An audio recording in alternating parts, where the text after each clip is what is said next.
Good morning, good morning. It's another Saturday morning. I hope you are doing well because you are alive. Something to give thanks for. You are tuned into the longest running cultural show in the Bahamas that talks everything culture, but especially highlighting Junkanoo. Welcome to Junkanoo 242.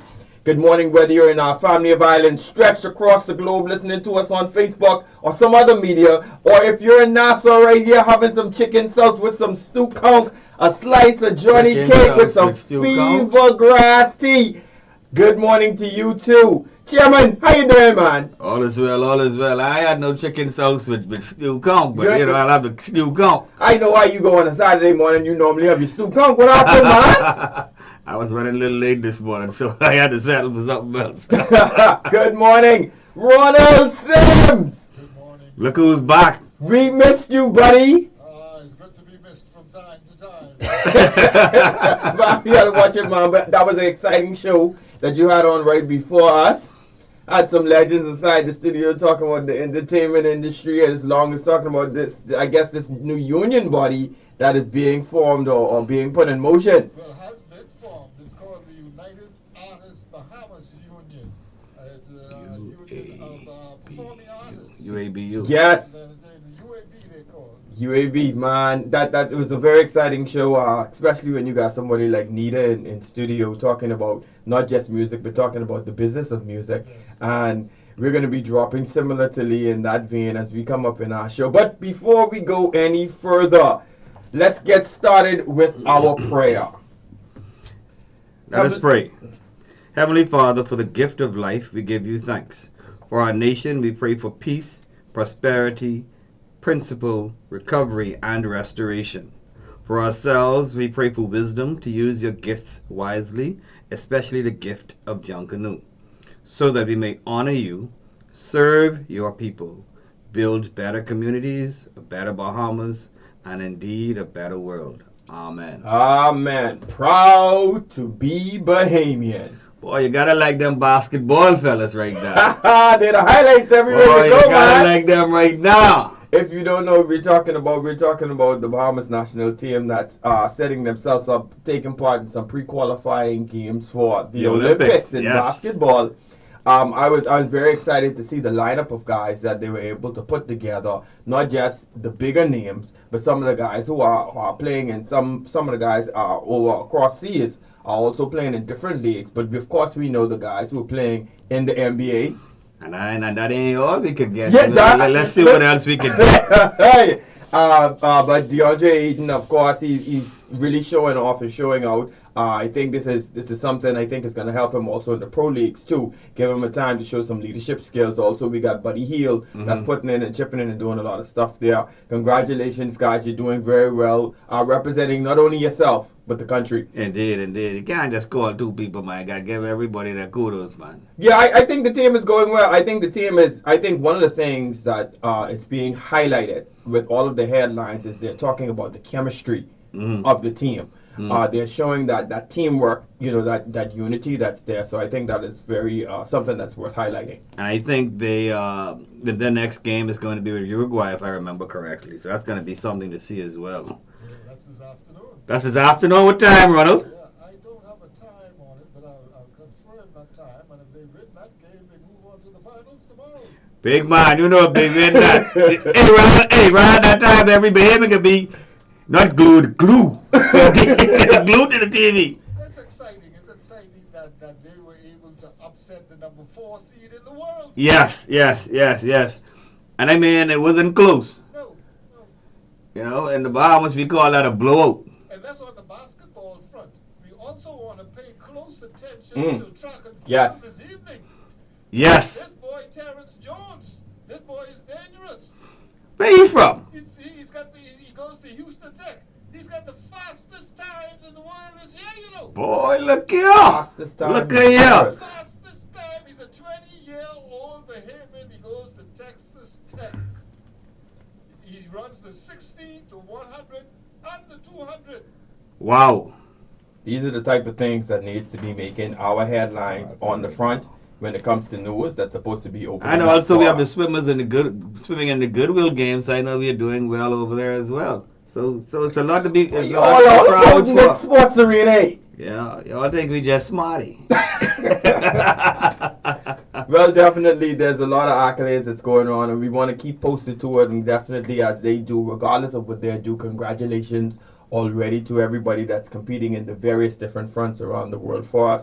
We'll be sure to bring you some updates next week as we get some results from them. But, ladies and gentlemen, what we're going to do, we're going to run to our first break. And when we get back, we'll introduce our guests on our show for this morning. We'll be right back. From the Junkanoo archives on the Junkanoo timeline, the year was 1999. The cultural development of the children of the Bahamas is beautifully highlighted when Angelique McKay, noted Junkanoo, published Come Do the Junkanoo, an activity book for children. Another significant notch on the Junkanoo timeline. Welcome back, ladies and gentlemen. You listening to Junkanoo 242. The E-Shack is wide open this morning. And if you haven't gotten out of bed yet, you will know that it's raining. So if your shack got a hole, boss, you with problems. But you know, Darren, many shacks ain't got a hole there. You gotta have at least one hole. You know what the routine is before you leave the shack. What's that? Certain costumes you gotta put in certain areas just in case the rain comes. Covered up in plastic. Yes. If you ain't got the plastic, and you better put it on crates. Oh man, but this morning, ladies and gentlemen, we have a very, very special guest this morning. We are celebrating our 601st show. Last week we had an opportunity to celebrate the 600th show. Wow, that was an interesting show to say the least. But this morning we have in the E-Shack this morning. I don't know if she ever rushed in Junkanoo, you know. What do you mean? That's a biggity woman there. I don't care about Russian Junkanoo. I know a brother's big thing in Junkanoo, but I know but how. and they got song talking about the only queen is Junkanoo. That's me? Oh, I know but Why you know started to throw rock early. But we have none other than the Ronald got the legendary. track going now. Oh Lord, I got nothing in my microphone. Boy, the shock on the order this morning. The principal in here. Prefects take over.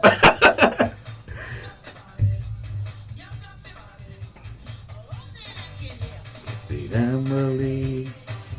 This is a sweet piece of music.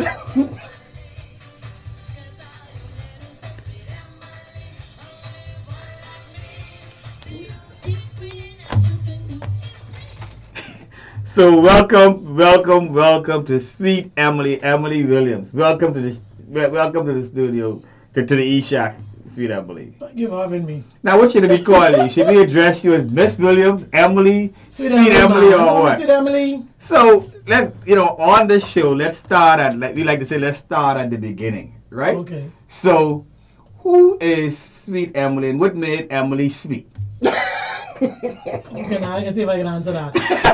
First of all, man, you can look at me and say Sweet Emily. All right, so Sweet Emily, the name came about when I was doing my first album.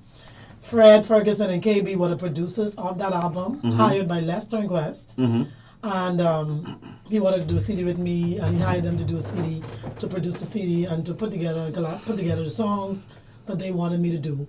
So I didn't really have a choice in the music. Okay. All right. So the songs were already done. Yeah, they actually decided as they went along.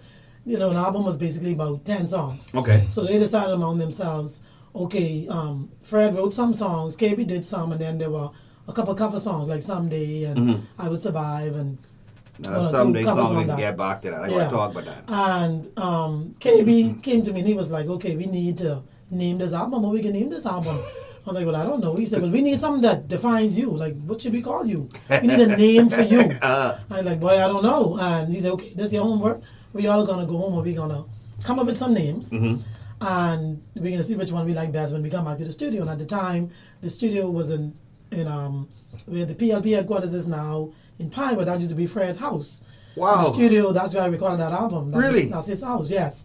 And when we came back, which was probably like a day or two later, before I even get to tell them my name, KB Jam, I'm talking about he write my son named Sweet Emily. I was like, Sweet what? I said, man, I like that name. That's the one we like just. that. That's the one we just. No, that's That's Queen Queen of Junkanoo. Junkanoo. Queen of Sweet Emily is the one who say, this me now, Emily, the Junkanoo one. Yeah. Come right. and do I it know- with them. I That know one, right? That's the right. original Emily, right? Really? Yeah, that one is called Sweet Emily. This one is called Queen of Queen of Junkanoo. Junkanoo, right? So, I was like, no man, I don't like that name, man, or whatever. And so he was like, well, I wrote a song, and then I had to learn the song. But I came back to do the song.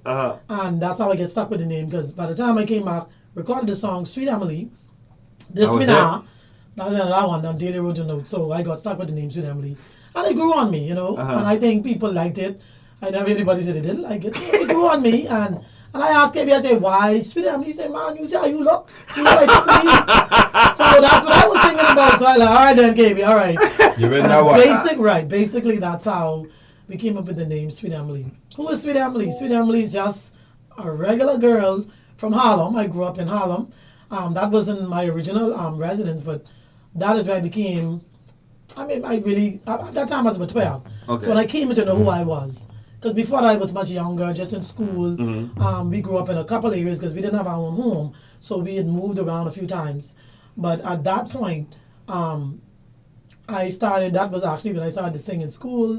They In recognized school or abroad?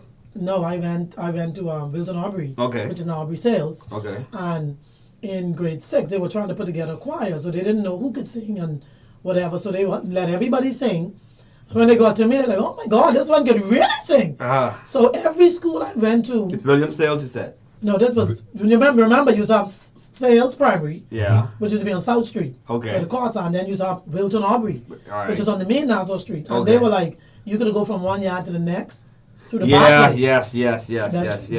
So eventually they merged two schools, and they You called don't it know Aubrey what that is. Sales. You don't know what that is. Oh, US boy. Man, stop this, man. You know what that is. But anyway, keep rolling. Anyway, keep so rolling. that's how they changed the name, and they converted the school to Aubrey Sales. But at the Okay. time, when I used to attend, there was Wilton Aubrey. Okay. And when I went, I went in grade 6, because we had just moved in the Nassau Street area, and we used to live in the Sojo. They were like by Windsor Place in the back there, close to the Pinewood, but Windsor Place.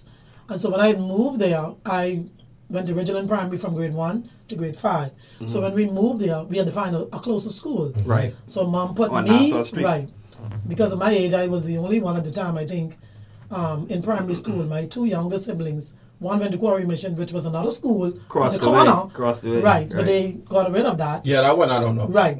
See? You probably wouldn't know No, about Quarry Mission. That's how they got the name for the corner. Right. And then I went to Aubrey, then I went to H. Nash. Then I went to C.C. Sweeting. Okay. But every school I went to, I became the singer in that school. So, in essence, then you became a singer just by that one opportunity you had to sing when you were In the grade- choir, I in the was choir. recognized. And I didn't even know I could sing at that point. I Really? just, not really. I mean, I know I could sing, but everybody who I was hanging with back in the day could sing. Like we used to have, I was always like, I remember I have a friend, she lives in Andros now, Tricia, and we used to always have these little modeling things. Like, back in the day, we didn't have Right. TV, we didn't have internet, Entertain we didn't have yourself. phone, we didn't have anything.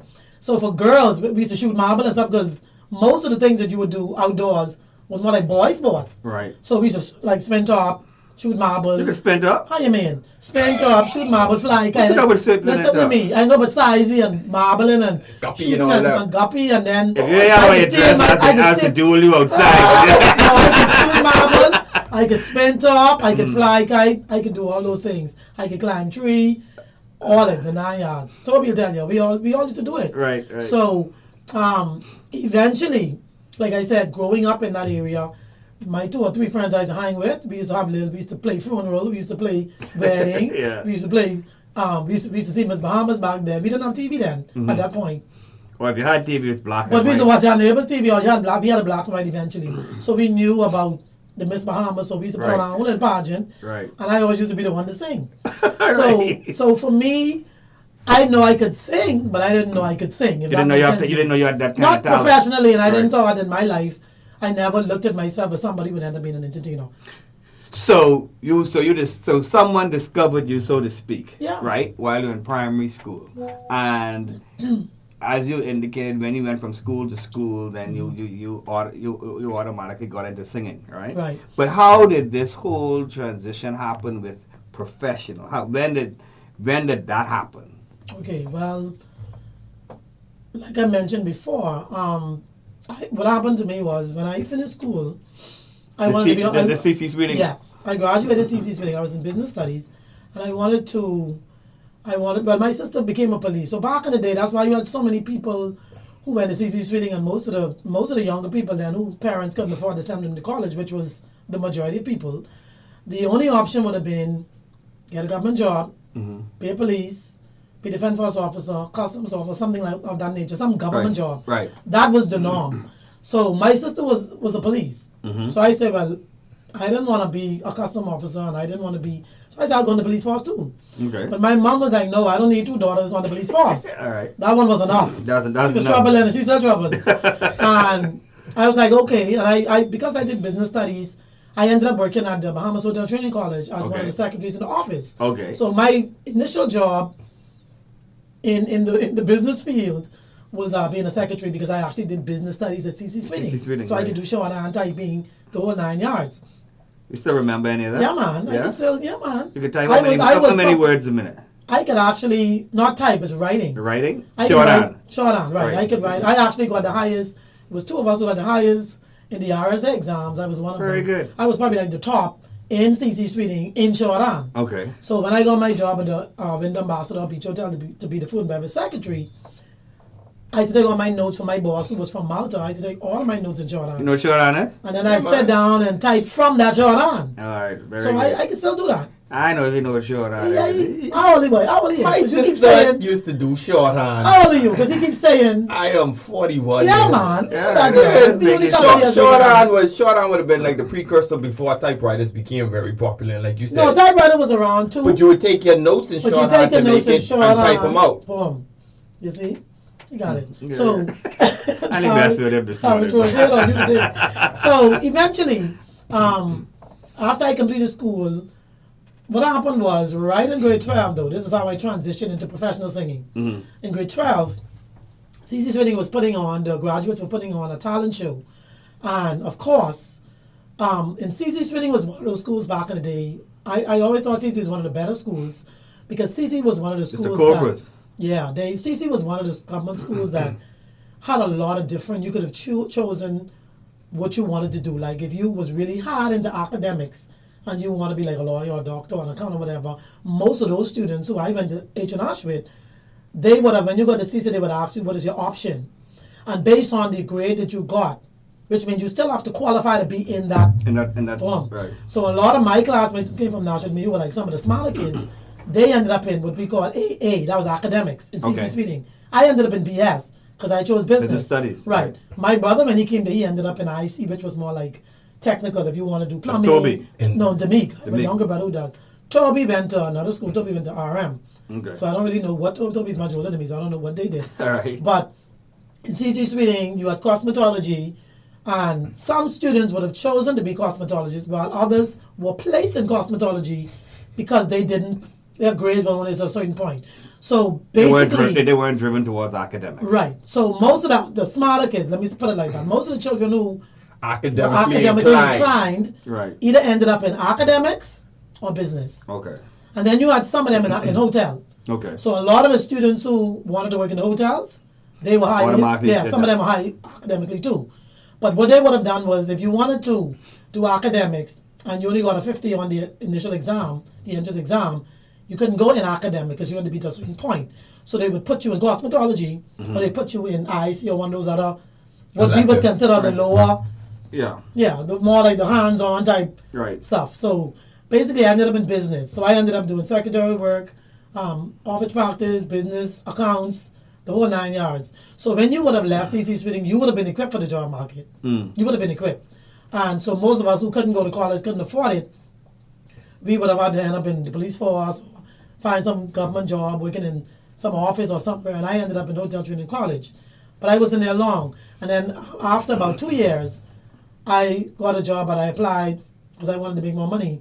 And I applied at the Ambassador Beach Hotel. Right. Well, you wasn't making no money, $175 a week as a secretary. And then at Ambassador, I was the second highest secretary in the hotel, and I was only making $300 a week, but that was plenty money back then. This Ambassador Beach. Right. This was now Breezes. So I was only there maybe for about less than a year, and I went to work one day, and my job became not redundant, but they literally let me go because somebody was closer to the general manager. They didn't want to let her go, but her job became redundant. Okay. So they sent me home and gave her my job. Understood. And from that point, I decided I ain't working for nobody no more. So when I finished high school, you was here backstage. You was no, I mean it really hurt me because I was like, I didn't understand how you could go to work one day, you ain't do nothing wrong, you ain't steal nothing, you ain't do nothing. How is it possible that I can go to work and then come home and they send me home for no reason? And their reason was, well, we don't really have to give you a reason. We can let anybody go at any time. And then I was on management, so I wasn't unionized. Right. So I couldn't fight. So I just decided they paid me for my 2 weeks and they paid you all that stuff, and then I just went home. And from that point, I decided that I wasn't going to work for anybody anymore. And how I got into singing initially was right after high school, because of the talent show we did in high school with Maltese, who is now, Maltese, from Le Chic. Well, that's why I tell people I'm one of the original Le Chic talents. That's how Le Chic started. So we had a talent show at TC Sweeting. Monique Lou was the crew who was related to Maltese in Rock Russia. They brought Maltese to help us put the talent show together. And the talent show was so good, and I was the only person on that talent show at TCB who really could carry the singing parts. So obviously they was like, well, Emily had to sing. So right after we did the talent show, Maltese was like, this was a good show, and I believe this is something we could do professionally. So she decided to go in civil society and look around to see if there were any clubs or any place on the islands. Y'all were selling CC that? No, we were graduating. Graduating. So this talent show would have been more like our show in graduating before we leave school. Right. And so we transitioned right out of that, and we transitioned right into Le Chic, because she said, this is a good thing I think we're doing, and I think we could carry this on the road. And I was the only person that could, because back then you had break dancers, you had the Sky, and there's back in the day of the DJs like Pencil, Terrible T, and those guys. So you had the break dancers, you had the, what we used to do, the girls, is all of us used to model, all of us used to dance with the little raffia skirts. And then around 90 and what? This would have been 90 now. It was 85. Yeah, all right. I finished school in 85. All right. So, right in 85, and so because we took the show on the road, we went to Abaco, we did the show, and when we came back, she went to the Charles Hotel, which used to be one of the over-the-hill clubs back in the day. That's where B Street, right? That's where I started. Right. So, KB used to sing at Family Island Lounge, which was right down the corner. That's right on East Street and right. Then you had the big time with like Ron and Sims, who used to be with Ronnie them in the island. There's been hotel. So I didn't graduate to the hotel yet. You have to be a big time to work in the hotel. Yeah. You gotta graduate. Yes. Yeah, barefoot. So I literally started at the Charles Hotel, Malcolm and East Street. It's still there, and they had a club, and they used to do like a disco, and then they had a band. Lovely used to play that the band. Lovely Deep Changes. Right. But by the time I got there, Lovely had already moved off. Okay. But they had another band called The Flashlight. The Flashlight. Mark, those. And then I think he fired that band, or they left. And Hot Chocolate used to sing with that particular band. And she left the band. So when she left the band, they didn't have a singer.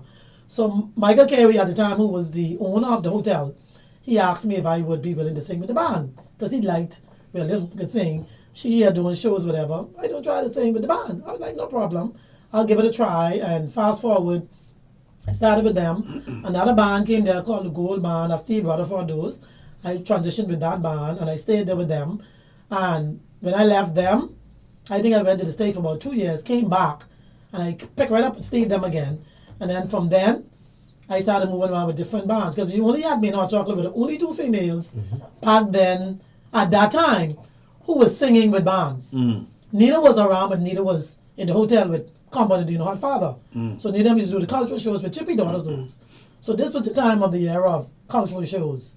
And Smokey Double O, and I did shows with him. Piccolo, the preacher. All of them. And all of Tonky them and the limbo dancers and all of them. So I worked along with all those dry bread. This would probably be a good era for Bahamian entertainment then. Oh yeah. I mean, this would have been an era where Ronnie Bagador was still working, But they were like the big people back then. It was Ronnie, and then you had Cyril Ferguson, who was Dry Bread, and you had Smokey Double O, and blah, blah. But eventually these people were like Ronnie. For some reason, Ronnie was still around with his band. But at some point, Ronnie had stopped recording. So then you had guys like KB, those who came. KB was from Freeport. It was KB, Gino, Ira, Funky D. They were like the four, and then they had the Spine Band. Because all of us worked with bands back in the day. Everybody started with a band. I was with band, they were with bands, and KB was at Family Island. And then everybody started moving around, and eventually all of us became solo artists. When I started recording in a couple of years later, I started with the Falcon Band. I was working with Falcon, who was at then the Island Boys. And we used to work at Club Med, because back then everything was evening clubs, restaurants, over the hill clubs. Then I used to work down in the whole down Bay Street, right there with the police youth director. I used to work down there. This on Bay Street and East Street. Right there. Yeah, right and I used to work down there too. Yeah. And then I had two jobs at one point. I was working with two bands. I used to work there. So this is your full-time gig? Well, yeah, because at that point, I remember now, I wasn't at the hotel anymore. Right, So I always had two jobs. I was working at the hotel or working doing secretarial work. And then I got into my singing career professionally from I was 17, right out of school. So I always was singing. Okay. So I never stopped singing. Came back from the States, started with the bands again, and I never stopped. And then eventually, the Island Boys were doing a CD called Out on the Beach, and I did some backup with them. Boom. You know, Bloody, you know. And so, Last Touring Quest at the time, Last Touring Quest became he became like the distributor for Bahamian music. And what he started doing was recording, putting together, because what we used to do, like with Falcon Band and with the Island Boys at the time, because he was in Falcons here. And we used to do, like, when the tourists come up and ask, do you all have any CDs to sell? Or CDs wasn't really popular, it was tapes and cassettes. And then we got into CD, but it was more tapes. And we were like, no. So what Falcon started doing was taking some of the songs we used to play, and we started recording them. That's how come, if you listen to ZNS long enough, you'll hear Sweet Emily singing I'll Always Love You in reggae. I did Bob Marley, Three Little Birds. I did Spanish guitar, because these are the songs. We used to do a lot of American songs, because this was influence at the time, and the reggae. I grew up listening pure reggae. So a lot of stuff that, like ZNS back in the day, they used to play a lot of Ronnie Butler, all of the Blind Blake and that stuff. But apart from that, a lot of the music we grew up on was reggae. Apart from the Bahamian music, it was reggae. It wasn't, soca was around, but it was reggae and the Bahamian music that most what you hear mostly like on ZNS, but it was mostly the old Bahamian music. And then you had the reggae in there. So eventually, Last Touring Quest heard me sing with the band one night. He decided he could do a CD with me. And that's when he hired KB and Fred, and I became Sweet Emily. That's how it happened. We're going to pick up right at that point when we get back. Folks, we got Sweet Emily in studio. We're talking Bahamian music this morning. Part of our culture, and of course, you know, a predominant part of Junkanoo. We're running to this break. We'll be right back after this commercial. From the Junkanoo Library, filed under T for trash. Or is it treasure? You've heard the saying that one man's trash is another man's treasure. And nowhere is that more true than in Junkanoo. The Junkanoo season is here, and before you throw away anything, hold on, because your favorite group can do wonders with your throwaways. They will turn cardboard boxes into costumes, and the foam and sponge lining inside become the padding for hats, waist, and shoulder pieces. Large pieces of plastic can cover your costumes from moisture, especially on a rainy day like today, and old sheets and old carpet can keep dust away from the costumes. The seatbelt from a wrecked car make wonderful shoulder straps. So the next time you or your job get ready to throw away anything, think like a Junkanoo and call your favorite group to come and get it. It will be much appreciated. And when you see your group on Bay Street Junkanoo morning, you can say that I helped them to get there. We just love our Junkanoo. Welcome back to Junkanoo 242. Whistle blowing, we're all lined up. Now it's time for our first lap. Ladies and gentlemen, this morning Junkanoo 242 is celebrating its 601st show. And this morning our very special guest in the person of Miss Sweet Emily Williams. You know her as Sweet Emily. We're talking Bahamian music. And we were getting a little history of how she got into music. As Darren alluded to, during that time of you coming up in music was a very, I want to say, great time for Bahamian music and entertainment. Yes. My question to you now is, in your opinion, what is the state of Bahamian culture and music?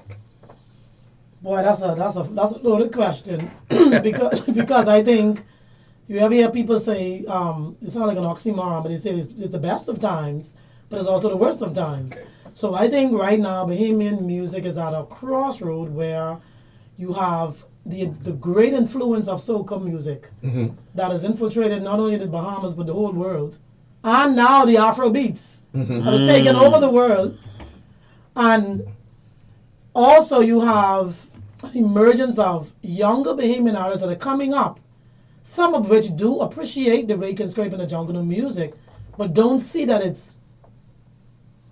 they don't see that they can make enough money doing it because again we're influenced by America, where they compare us to people like Rihanna and Beyonce. So when they look at them and then they look at us, they're like, well, y'all don't make no money. I mean, we love what y'all do because we're Bahamians. We love our Bahamian music.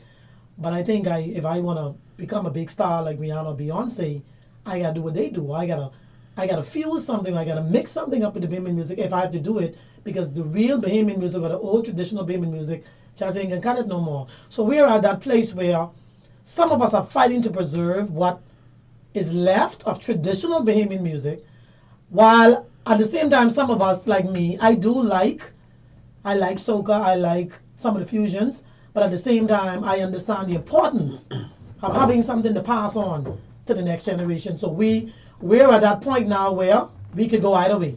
Do you think that we have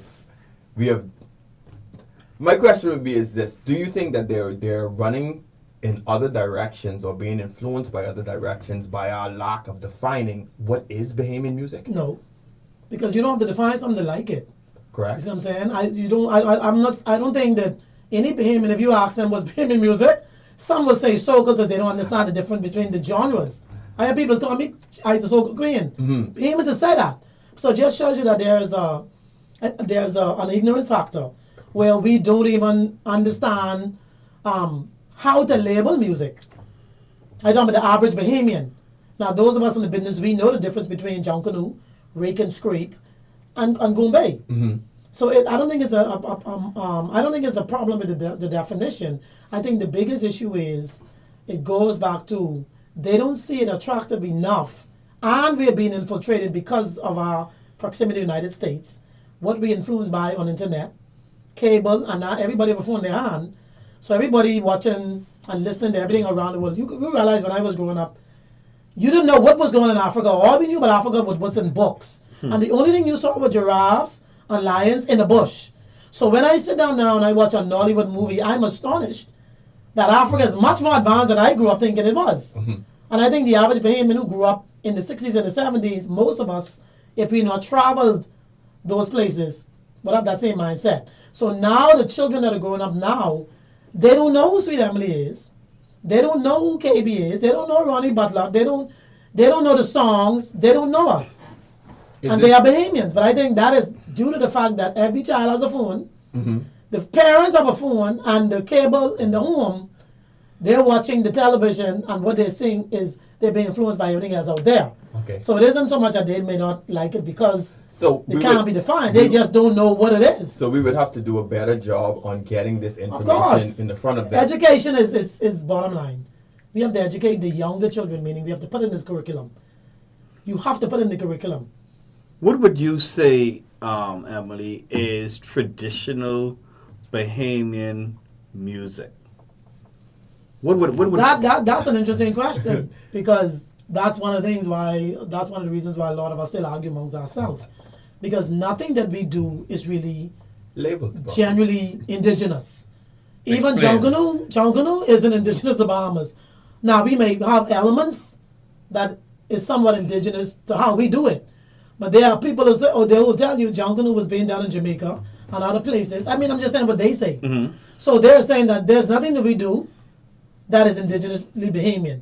Rake and scrape, some people were saying came from Turks and Caicos, but Turks and Caicos was once a part of the Bahamas. So I believe that the closest thing that we can say Bahamian music is now, only way I can define it is to give you an artist. Give me an artist. Phil Stubbs. Why Phil Stubbs and not Ronnie Butler? Why Because Phil Ronnie Stubbs Butler, and remember not now? Eddie Minnis? No, because Ronnie Butler's music, Ronnie Butler, a lot of his music is influenced by calypso. You listen to Ronnie music, his song Pro Calypso. You listen to a lot of his music. A lot of the influence was more calypso, and that was because in Ronnie's era. I know if I No, totally agree with no, that. but Ronnie doesn't Who sing put the Gombe. pep in the Vaseline? But listen to the music of it. Yeah, It ain't but- Rake and Scrape. It Yeah. ain't Junkanoo. but we would also They call it more Gombe, but More Gombe. I don't even know what Gombe is. okay. Because I didn't grow up in that era. When we had Fred on, how he explains it is that we would use Gombe as the overarching Correct. umbrella Correct. with the substrates of Junkanoo, and Rake and Scrape. rake and scrape, but also folklore, which takes in So, but the storytelling, okay. but Gotcha. also the gospel storytelling with their spirituals. Okay. So just like how you would have reggae, you have various Of different course. substrates. Of course. It's the same thing. Of So course. we're not trying to quote unquote lump everything into that Gotcha. because there's various different Gotcha. substrates. I agree. But one of the things that I think that we have observed with calling it Bahamian music is Right. that why does our art form, why does our music have a citizenship and not a name? You see what I'm saying? Not a Right. label. Right. We don't say Jamaican music. They say reggae. They say soca. When are we we are not putting in the work to define ourselves. So how do we present it to a child to say, hey, here's what we name, here's what we label ourselves on, and here's how we take this forward. And this is why I think we're running into that problem, whereas everybody trying to fuse it together and call it Bahamian music. Right, Because right. you didn't define, this is what Rake and Scrape sound like, this is what Junkanoo sound like. Got you. You see I what I'm have you, saying? yes. And part of that brings into the problem. Now, switching gears just a little bit, one of the things that you're very passionate about and you started to comment on it is that writing Bahamian music. Right. A lot of artists, there are artists who have writers. I know you write a lot of music for yourself. Why did you find that important for yourself? And how do we get other people to do that? You mean to write my own music? Yes, to write more Bahamian, what we would call Bahamian music. I think it all has to do with a lot. There are certain elements that cause people to want to do what they want to do. I think one of the reasons why a lot of people don't necessarily lean toward doing Bahamian music, you have a lot of young artists, like I say, who lean toward other genres. And I think generally it's because they have this mindset that we don't make enough money. It all boils down to the money. That's one Okay. of them. The other thing is that I don't think there's a great enough appreciation that has been passed on, if that makes sense. Gotcha. So a lot of younger people, like my daughter, got appreciated because I was Sweet Emily. Every time I jump in my car, I playing my music. So she grew up knowing the Ronnie Butler and hearing certain music. So she knew the music. But a lot of children now, they don't have that, where the parents are playing the Bahamian music in the home or they playing in the car while they go to school. So, because even a lot of the parents now, because the parents now who in their late 20s, 30s, and 40s, they playing rap and some of them playing even a playing custom everything, song right? and they playing everything. But so there's not. I don't think that I don't think that they wouldn't lean toward writing Bahamian music. I think people just can't appreciate what they don't know. Okay. They just don't know it. Lack of information. Yeah, they don't just know the what it ignorance is. For it. They don't know what it is. Oh wow, this is good. So as we transition with that even into more, Bastian asked a question that's a very important question. Emily, you ever rush on Bay Street? I rushed with the Saxon for maybe about 5-6 years straight. Wow. That was, I think that when I first started Yeah, with Saxon. how you get? I don't even think family was around here. Family break off from Saxon. So this before This 93. before family. Oh yeah. I rushed with Saxons. Maybe my son was young. He's 37, so yes. So what do you have any Junkanoo connections? Anybody? Toby's my brother, so Toby's a champion. Toby this is. Toby Austin? You don't know Toby's my brother? Yeah, I know Toby. I ain't being facetious. Emily, Toby's my brother. Emily, we gotta put it like And Toby been in Saxon from that time, and then my sister in Tanya order for you to retain the Queen of Junkanoo status, Right. you gotta get back in the road, Emily. No boy can't rush. Listen, the only way they can get me off, I rush with any group, because let me make this clear now. I lean more towards Saxon because that was the group that went with, sometimes people get in groups because of fads. If you have friends and they're rushing or family members who are rushing, come rush with us. Yes. But I literally originally was a Valley girl. Oh, I grew up like the Valley. She grew up So in that's Bay why I'm one of those who don't necessarily, when I go to Bay, like last time when I saw one family, I'm one of those who like, yeah man, I could be fair, and I don't care about the bragging rights. I can look at it objectively and say, hands down, one family win. All right. So I'm not like how people speak. You're a fan of Junkanoo. You're a fan of Junkanoo. I am a nationalist and I love Junkanoo music. Yeah. I can lean on any group. Why- I just rush with Saxon why because I my brought sister up- used to rush with Saxon time, and my brother of course, but I like Saxons too. Why I brought up Junkanoo, of course, is because music is a huge part of Junkanoo, what we do. Of course. Using Bahamian songs, and you're getting into the post that you made on Facebook Right. in regards to music. Regarding piracy, right? Yeah, regarding people, and I want to try to explain it as best as I interpreted it, but you Right. can correct me.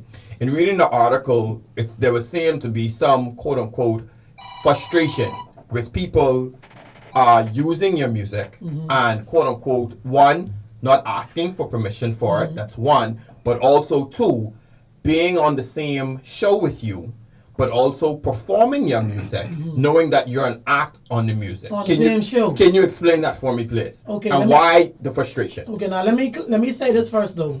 When it comes to music, and what I own, because anything that I pay for, I own. Whether it's a cover or not, I paid a producer to cover that particular song. If I take Michael Jackson's song and I get permission to sing that, I have to pay for a license for that, and I have to pay someone to produce that, and I decide how I wanna spin it. If I want to change any word in Michael Jackson's song, I have to get permission from Michael Jackson Company to do that. But at the end of the day, that might be Michael Jackson might have written that song, but that version of his song Correct. belongs to Emily. That's my intellectual property. And I paid for it. So that's mine. Okay? Now, let me just put this out there. When we own what we own, we could choose who we would allow to do our music and who we don't allow to do our music. Brings me to the Junkanoo. I would never have a problem with any Junkanoo group playing my music. Because you know that's the next question. That's my point. That's why I begin with that first. Yeah. Because all the Junkanoo groups play someday. They play Will You Love Me Tomorrow, and maybe one or two others over the years. Yes. Right? I would never have to approach anybody from Junkanoo and say, y'all need permission to do my songs. I've never done it. Why? Because we need the Junkanoo people To help us that. promote our song, Okay. and it has helped us over the years. So I ain't never have no problem. No group need no permission from Emily. Just go there and play the song. You get my permission now. See, the difference is, let me show you the difference. The Junkanoo group ain't out there performing for $100,000 and using my music to make money from it. $100,000, right. That's the difference. Now, if an individual artist, you ain't got to be on the same show with me. Me and you in the same business, correct? Yes. All of us fighting for the same jobs. Correct? If they have Goombay and they decide to hire 10 people, those 10 people are the 10 people who we got chosen, but there were more people who fighting for those particular jobs. Correct. They chose who they wanted. So if they choose Sweet Emily, KB, Gino D, Funky D, Lady E, Nita, different people to sing, and you decide that you want to sing one of my songs, knowing I on the show, whether on it or not, I think it's only out of respect that you could just call me, because all of us have each other's number, because all of us work together sometimes. We do stuff even together. Just say, hey, I'm doing a show, I'm doing Gombe, but I don't have enough of my own songs. I want to do Look What You Do, Is It Okay? We ain't can never tell you no, because we've never told anybody no before. But what I have had problem with was when I came back from my little spiritual mission, and I ventured back into cultural music. I'm still a Christian, but I came back. And what happened to me was a lot of the younger female artists in particular who came out after me, they don't have no music of their own. So a lot of them used to sing my songs when I was gone. So when I came back, some of them continued singing them. So once or twice, I would hit one or two up and I would say, well, you could just ask permission to sing the song. And they was like, well, I don't need to ask you permission because that song in your song, some didn't belong to you because that was on your original song. Me and Wendy had a whole bust up on Facebook over that, right? But my whole thing is, the job that you going out there to do, I was home. They didn't hire me to do the job. They hired you to do the Zumba to do the job. So they hired you to do the job as a cultural artist. Number one, you ain't got no cultural song because you're a soca artist. See, we have a lot of elements that play into this too. Okay. My issue why I just get angry with people too is if you're gonna sit on somebody's show, and I heard Wendy say on somebody's show, and I just call people name because it's public information. Okay. If she's on the show and she was asked, how come you don't do Rake and Scrape, Junkanoo, or Bahamian music, what is called Bahamian music? And I think I will paraphrase what she said.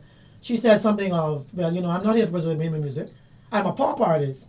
And so I'm here to make money or whatever it is that you do, which is good and it's fine. I don't have a problem with that.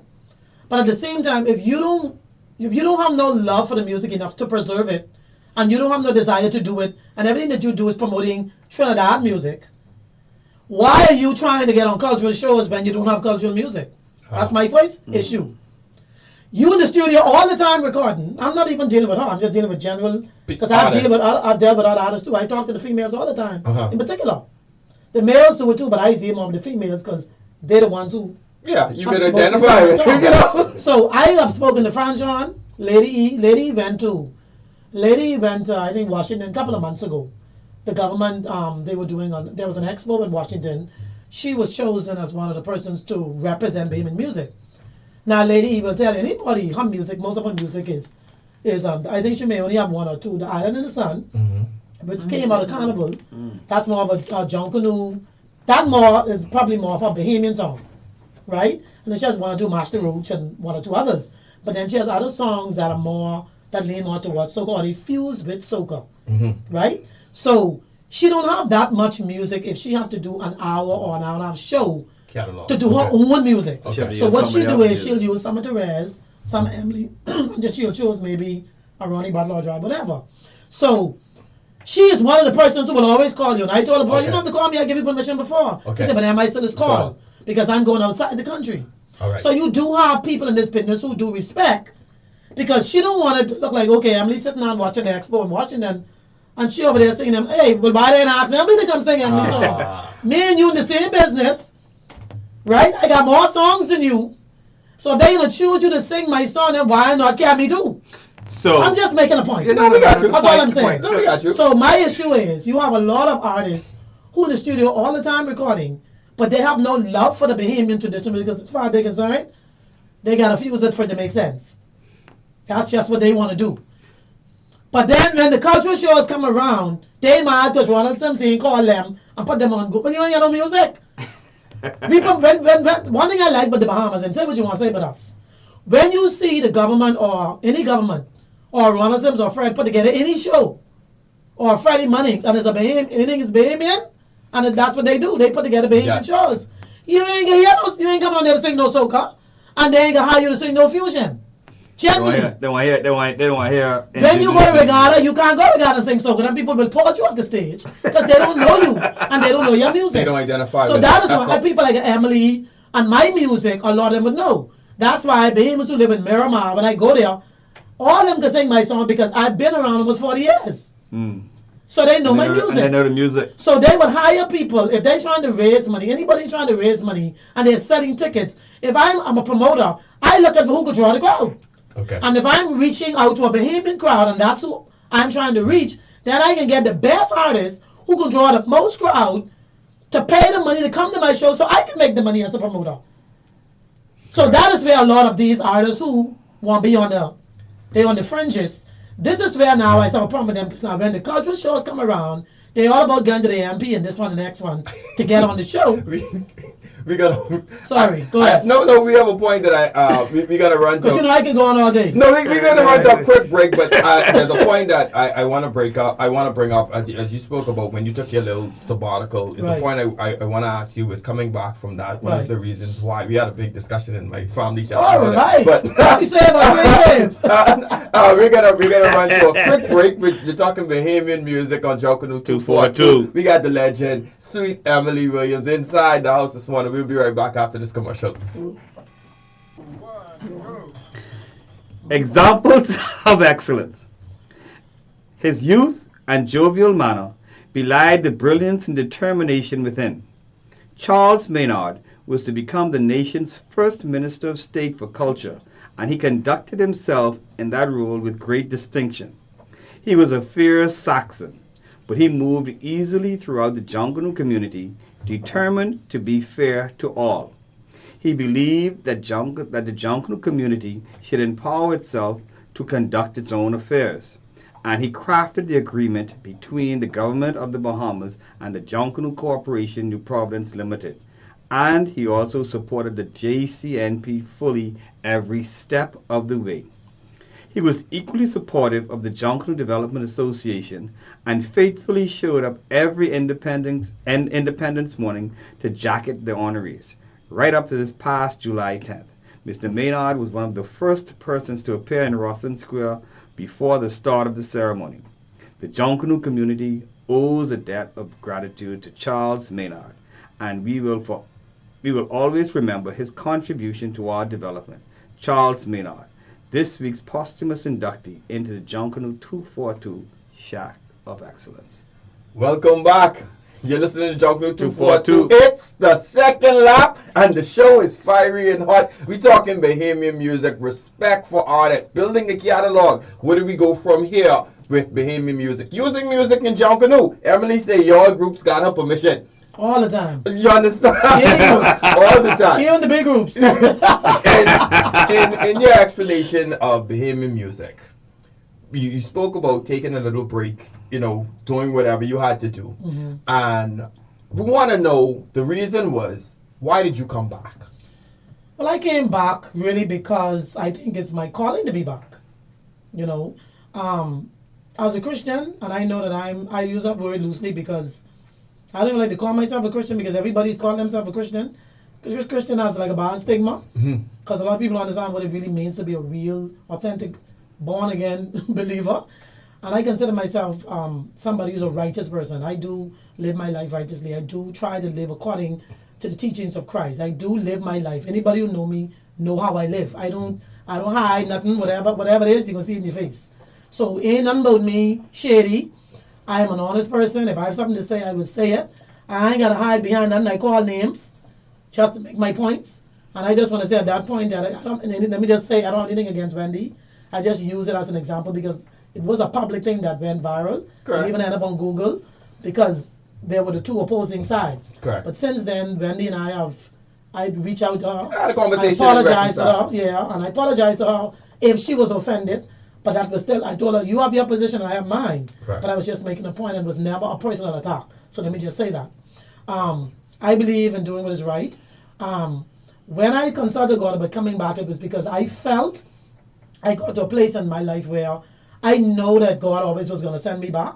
I just didn't know how that was going to play out because He kept saying to me, I can send you back. Even when I first got saved, I always hear this little nudging saying, I only save you to clean you up and to get you on the right line and do some stuff in your life because God always would put us to Himself because He wants us to build up a relationship with Him.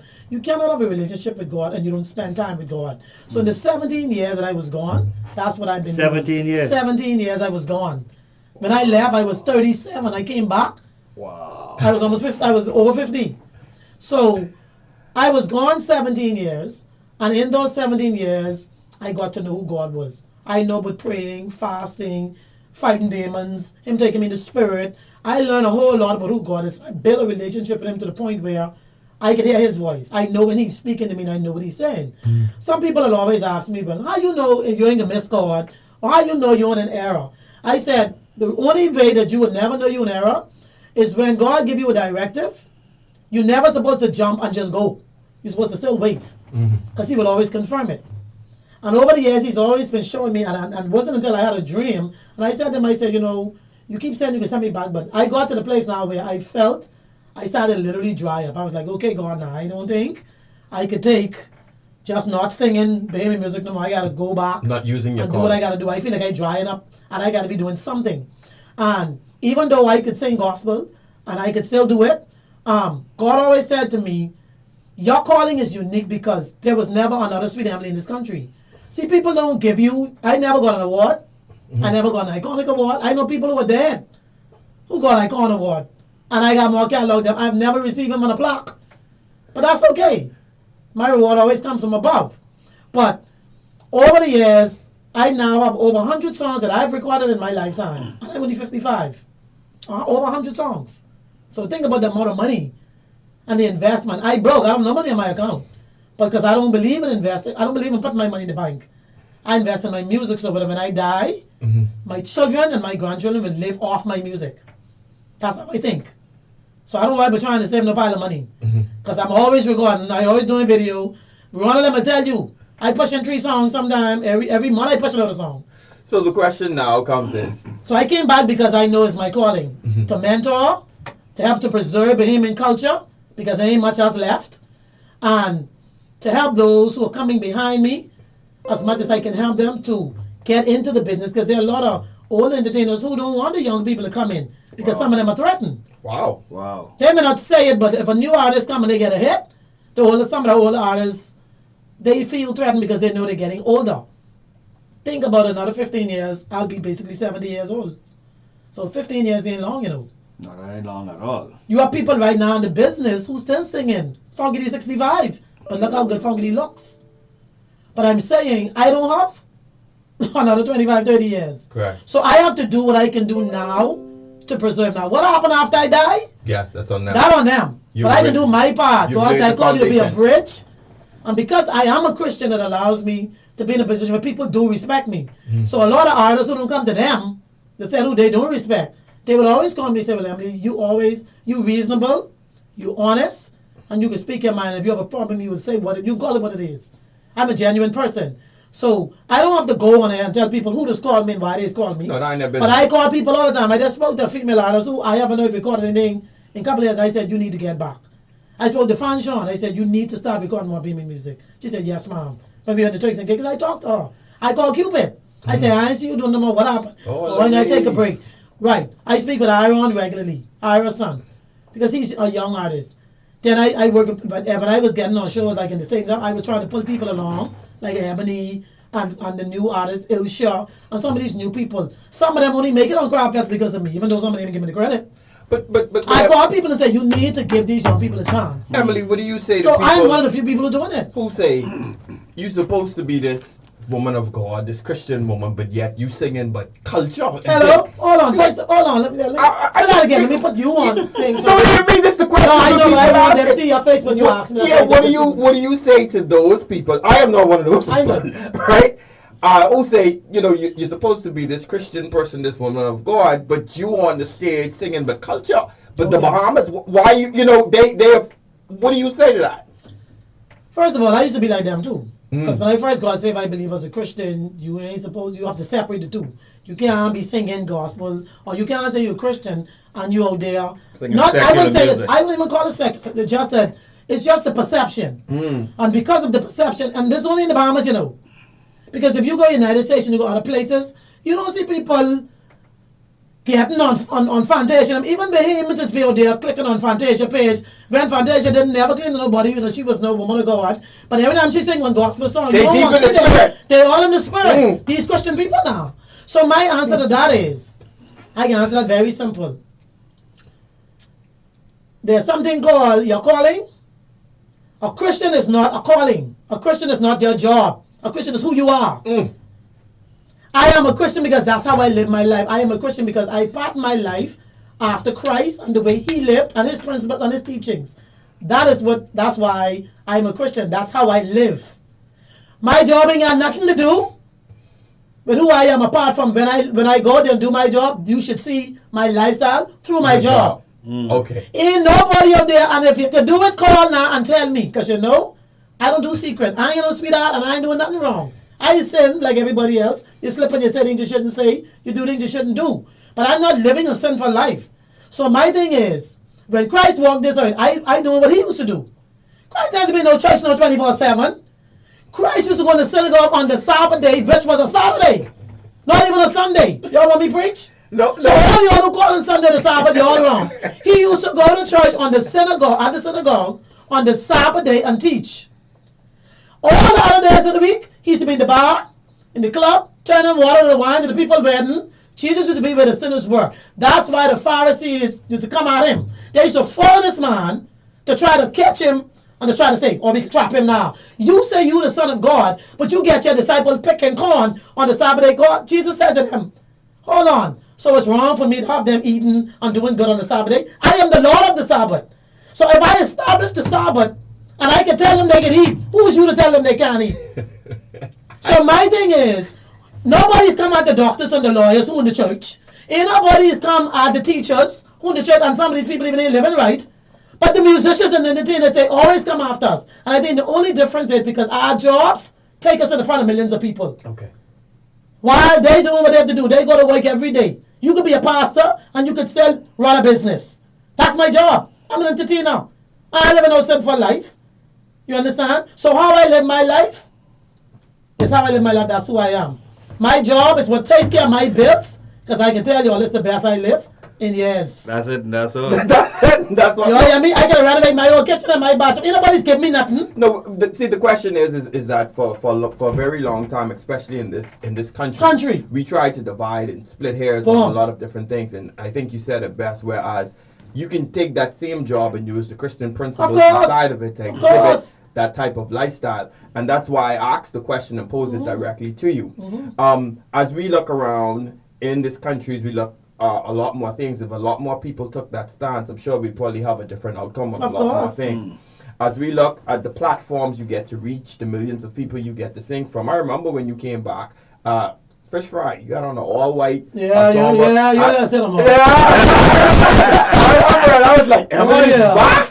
all up to your neck. Emily is back. And it was a great performance. As you lay the foundation and do your music, the messages that you send, all the things that you start to look up, as you mentor people, as you walk, what would you say is your one gift in that entertainment area? I think my gift, without a doubt, is being able to relate to people without having to actually say anything to people. That's what I do every day. If you look at all the songs that I've done, even in the past, even when I did Someday and Queen of Junkanoo and Look What You Do and all those songs, ain't none of them is no dirty songs. Correct. The only two songs I don't sing as a Christian now is Why You Bother Me, and they try to get me to sing that all the time on the family island when I go, and Shut Up and Shake. I wrote the song called Shut Up and Shake, so I know what Shut Up and Shake is talking about. I tell the fellow who I was when I was writing it for him. I said, every time we make love, you want to talk, man, shut up and shake. So I know what I'm talking about. So why would I sing that?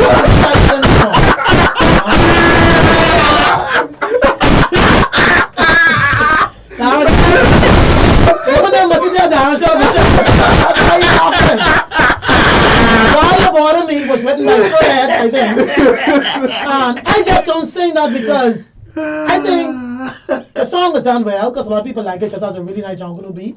I just don't sing it because I don't need to sing it. If they ever hear the radio play it. I have no problem with that. It's not a dirty song, but the song is talking about, the song is saying, listen to the words.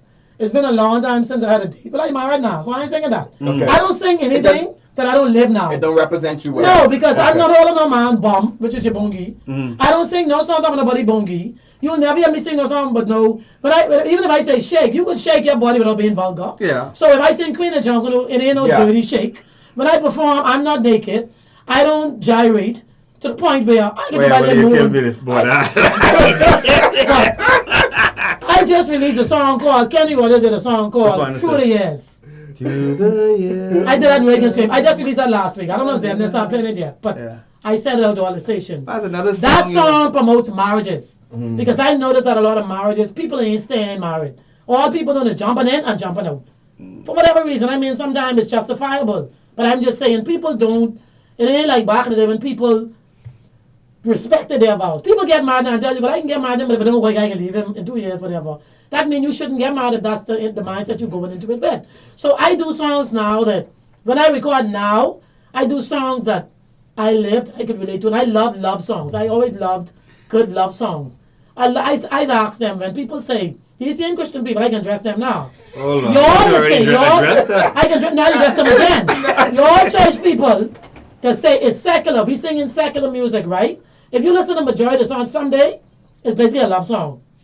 The only difference is the woman saying she was in love with the man leave her for somebody else. Now he come back, no, go your way. That's all the song really saying, right? Y'all have a problem with me singing them songs. But when y'all get married, you're playing all them secular love songs. What worldly people are singing when you say it. You know gospel song, and right? I'm just saying, even if you playing gospel, half the people who singing them gospel music ain't safe. Well, we got some comments from Facebook. What's the song So- you sing, Emily? Come back home. Come back home, send him home. I love that song. Yeah, well, all the men like send him home. I don't know why. That's a song. I love that The song. men in particular love send him home. I don't know why. Who wrote that? You wrote that? Fred and KB wrote send him home. That is a beautiful Yeah. piece of music. And people was listening up years and even know that was a Bahamian song. People That said, is a "Oh, yeah, I know the song, beautiful. but yeah, Well, you I know got the that. song." That's a Man, beautiful was piece playing of this music. intro. Used to play this intro every day. Man, that's a beautiful piece of music. Send them home. And one lady, believe it or not, when I came back, they had asked me that. I think one of might remember this when Fred did for Independence, the same year I came back, 2018, 2019, and they asked me to send them home with Fred for the guys who the Flamingo who died, and they wanted. It gives that kind of feeling. Yes, because they've been on the sea and Yeah. blah blah blah. And a lady hit me up, and the lady said, "Miss Emily, don't mind these people talking about you ain't no Christian, whatever." She said, "Let me tell you something. Your music influencing people." She said, "Even when you had gone and you left and you gone to church," she said, "That song I'd never heard that before. I heard that song when they was about to divorce my husband, because my husband had sweetheart and all kind of stuff." She was saying. She said, "That song caused me not to divorce my husband." Wow, that's She said, "Me, this my is a husband beautiful still piece of today, music. we still together today because of that same song." Really? See, through the years, see, I tell people, see, and then I talk to these people who like pirate now. Mhm. See, y'all ain't want to go and record no song because y'all too lazy to go. See, y'all talk about covers. But the majority of big hits in this country were covers. Staggerly, Someday, When you say cover, you guys explain songs cover. that a cover is a song that was produced or written by somebody else. Originally written and produced by somebody else and made popular by somebody else that you decide to take and do it your way. Mm. A cover song is anybody else's song that you do it. Okay, all right. I just wanted the listening public to understand. And it's very easy. So I tell people, if you're having a problem getting your new music, like a lot of young artists, they doing songs, but some of them they're writing all that. But some of them do have good writing skills, but sometimes the production isn't as good. But in some cases, they have a problem when they do shows to get the audience into it because the audience don't know their music. So I tell them the easiest way for people to get to know you, covers. find one solid cover that everybody in the world know, and do it in Reagan Street. And You do look it at in Gino D. Reagan's Gino Great. D did Donna, he did all medley, but Gino D do some covers all the time. Yes. Beyonce, them all of us do covers. We got some Staggerly. comments. She did that last. That's From a cover. Facebook. Dwayne Ellis is saying, Queen of Junkanoo, my good friend from St. John's Native Baptist continue doing you nice and Thank you, culture. Tell Dwayne Emily say shut up and shit. Dale Challenge say love and respect for sweet Emily. She's upfront and honest and one of the very best Bahamian artists of all Thank you, time. Good morning, Charles Ali saying outstanding show as usual. Real straight talk and very easily very good at expressing herself. Folks, we're running to our break.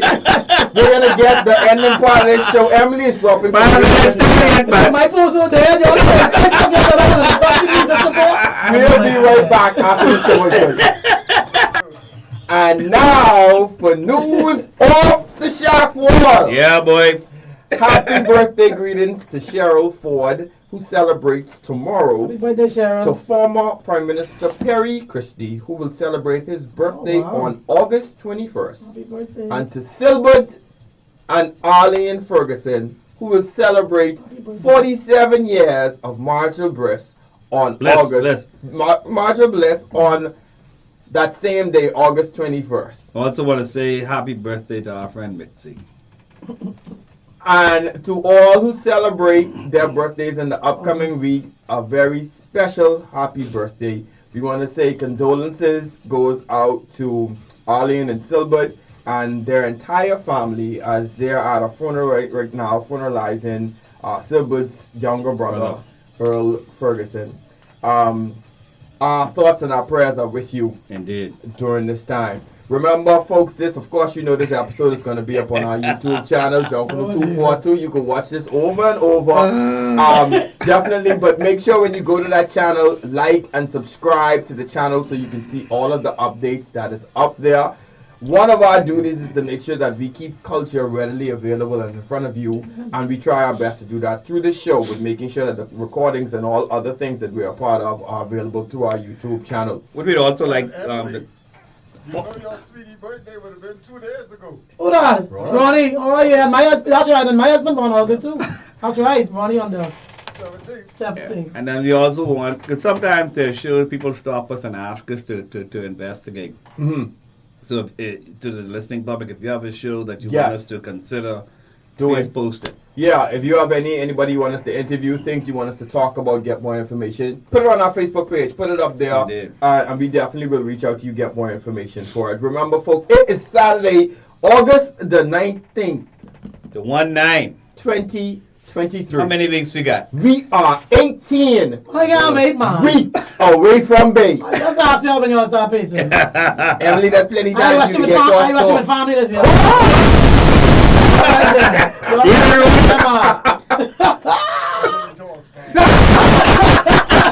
He's a body man. Yeah, we know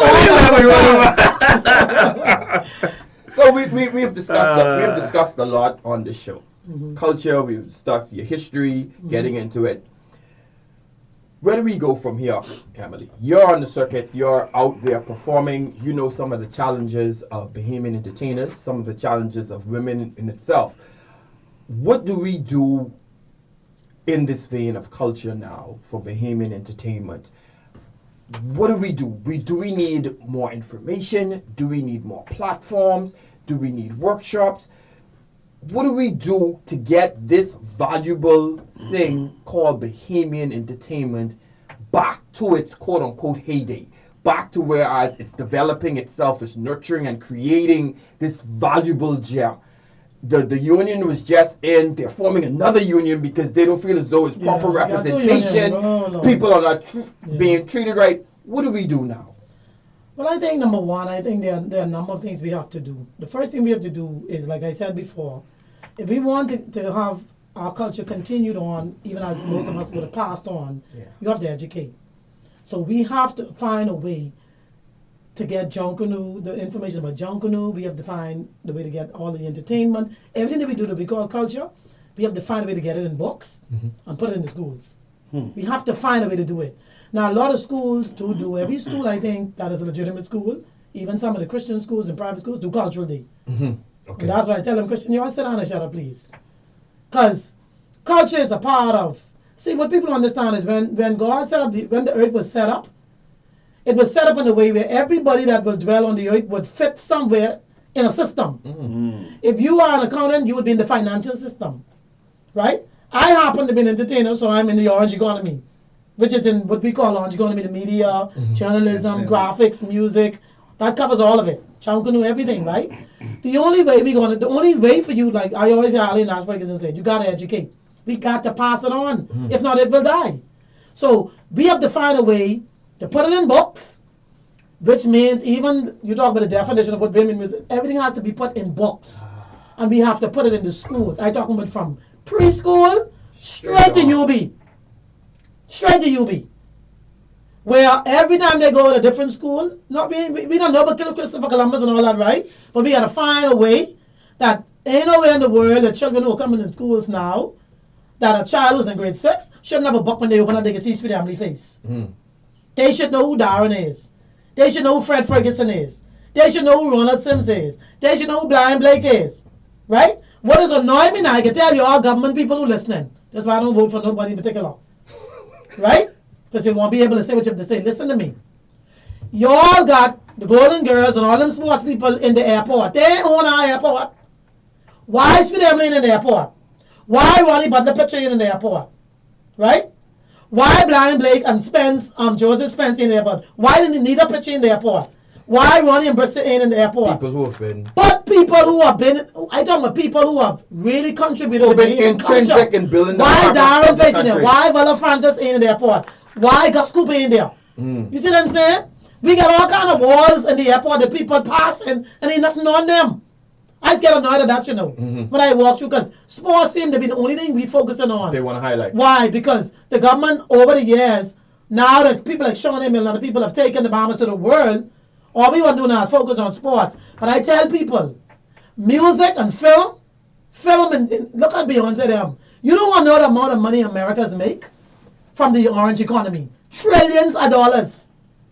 We in the Bahamas, one time ago, I remember people just come here to shoot a lot of movies back in the day. It don't happen no more much, right? Because now they can go other places. But why can't our government get together and say, listen, we're going to give, what they call it when you give concessions, eh? We're going to give concessions to 1,000 companies that do movies. Look at them Africans. I watching all kind of Nollywood movies. And them Africans be bad. What? Them Africans be horrible.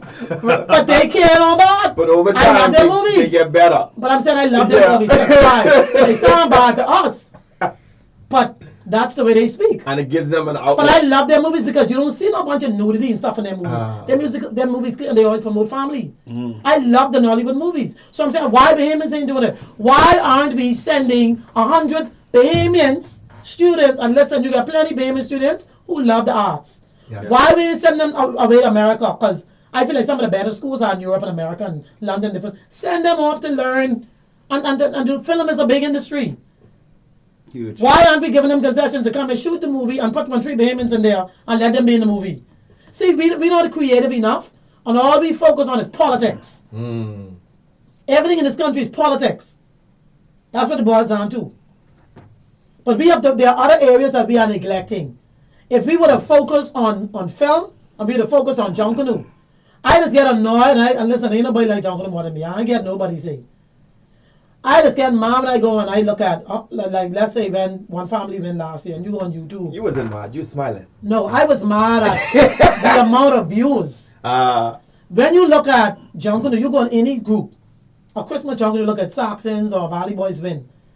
Why you only get 34,000 views? And you get 400,000 Bahamians in this country. Just in the population. And I was asking someone the other day, I said, how come Junkanoo don't get more views on YouTube? How come people ain't looking at it more? How come people ain't even, going on and commenting and stuff? And someone said, Emily, we don't take our culture seriously. You're right. Until someone takes it from us. Something to happen. Like someone could want to tolerate them or somebody can grab it and just do something with it. And then we can want. Everybody want to pay attention. By then, you can go and pay the people like that and them no more. You see what I'm saying? That's what we just do. We have it right here, just like the Chinese taking the conch shell, we throw them on the side of the road, they take them, ship them, and they send them back to us and sell it to us. See, we don't know our value, we don't know what we are. We are a wealthy and a rich country in resources, not only oil and all these other things you're talking about, even our people. Yeah. Why are Bahamians having to pay to go to school, to go to a music school of Juilliard's? Why don't we have our own school of arts? Created our own. I'm talking to the point where we could bring in people if we don't have people who are up to par to really bring us to the place where we need to be, where you could see Bahamians in movies. Yeah. I'm talking about we have it, but we're not doing it. So I think we have to go to education first, put everything in the schools, put them in books, so the students can learn, they can see the faces, and then what we have to do, we have to create opportunities. Wow. By those same things I was talking about. Darren, any final words? It has definitely been a pleasure having you with us this morning, Emily. I'm coming back. Now I figure out why they call you sweet. but I get to see you from time to time in the morning. Yes. You come back. Coming on the back. beach. Coming back. Yeah, man. We appreciate you. Continue to push the envelope. Continue to be who you are. Thank you. And like we say on the show, continue to be who you is. Basically, yeah. Yes, I echo the same sentiments. Thank you so much for taking the invitation to come here to set the record straight, but also use this platform to get your message across. Thank you for having me. It's been a delight, folks. Boy, she give me something to laugh at this whole week. Shut up and shake. And